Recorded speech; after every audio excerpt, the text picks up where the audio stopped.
রানাঘাট লোকসভা কেন্দ্রে বিজেপি প্রার্থী জগন্নাথ সরকারের নামে ফের পোস্টার পড়ল। গত কয়েকদিন ধরে বিজেপি প্রার্থী জগন্নাথ সরকারের নামে কালীনারায়ণপুর, তারকনগর সহ একাধিক স্থানে পোস্টার পড়েছে। শুক্রবার বিকেলে শিবনিবাস ব্রিজের উপরে এই পোস্টার দেখতে পাওয়া যায়। এই ঘটনায় রাজনৈতিক মহলে ব্যাপক আলোচনা শুরু হয়েছে। মুকুটমণি অধিকারী বিজেপি ত্যাগ করে তৃণমূল কংগ্রেসের যোগদানের পরে রানাঘাট লোকসভা কেন্দ্রের প্রার্থী হয়েছেন মুকুটমণি অধিকারী। তার প্রার্থী হওয়ার পর থেকে জগন্নাথ সরকার লড়াইটা যেন কঠিন হয়ে গেছে। গত লোকসভা ভোটে জগন্নাথ সরকার বিপুল ভোটে জয়ও সেক্ষেত্রে চ্যালেঞ্জ হয়ে গেছে। এদিন শিবনিবাসের ব্রিজের বিভিন্ন স্থানে দেখা যায় পোস্টারগুলি, ব্রিজের গার্ডওয়ালে একাধিক ভুল বানান সংবলিত পোস্টারগুলি দেখা যায়। এই পোস্টারকে কেন্দ্র গোটা এলাকায় চর্চা শুরু হয়েছে। কে বা কারাই পোস্টার লাগালো তা নিয়েও এলাকায় তোলপাড় হয়েছে। প্রসঙ্গে পঞ্চায়েত সমিতির সহ সভাপতি তথা তৃণমূল নেতা অনুপ দা, বিজেপি নেতা নীলাদ্রি শুক্লের সঙ্গে আমরা কথা বলেছিলাম, তাদের বক্তব্য শোনাবো। আর এ নিয়ে আজকাল আগামী বিশেষ প্রতিবেদন। শিবনিবাসের জগন্নাথের নামে পোস্টার ঘিরে চাঞ্চল্য। আর দূরে নয় অ্যাপেলো, হাত বাড়ালেই অ্যাপেলো। অ্যাপেলো এবার আপনার বাড়ির কাছে। ব্রেন, নার্ভ, কিডনি সহ শরীরের বিভিন্ন জটিল রোগে চেন্নাইয়ের নামী চিকিৎসকরা বসছেন কৃষ্ণনগরের পাত্রবাজারের অ্যাপেলো ইনফরমেশন সেন্টারে।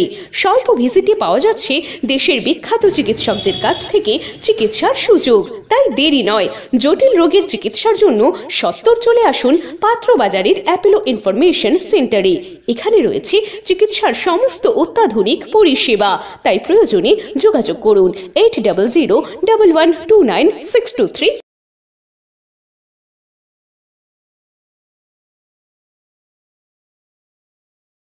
বিজেপির 3-4টি গোষ্ঠীতে বিভক্ত ওরা, তাই তাদের গোষ্ঠীদ্বন্দ্বের আভ্যন্তরীণ গোষ্ঠীদ্বন্দ্বের এই ফল এরা, এবং তৃণমূলের কোনো সময় নেই যে তাদের এই সব লিফলেট বা প্রচার করা। আমরা বিভিন্ন মিডিয়ায় বা পেপারেও দেখছি যে জগন্নাথ সরকারের নিয়ে বিভিন্ন পোস্টারিং করছে, শান্তিপুর থেকে শুরু করে এই তারকনগর বিভিন্ন স্টেশনে বা অন্য জায়গায়।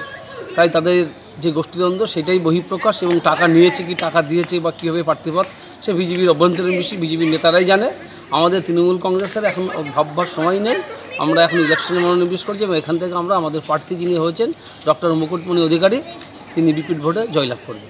তৃণমূলের এক শ্রেণীর লোক, তাদের পায়ের তলায় মাটি নেই, সেহেতু তারা এইভাবে নদিয়া দক্ষিণ সংগঠনে বিজেপির নামে বদনাম করে করে জায়গায় জায়গায় পোস্টার মারছে।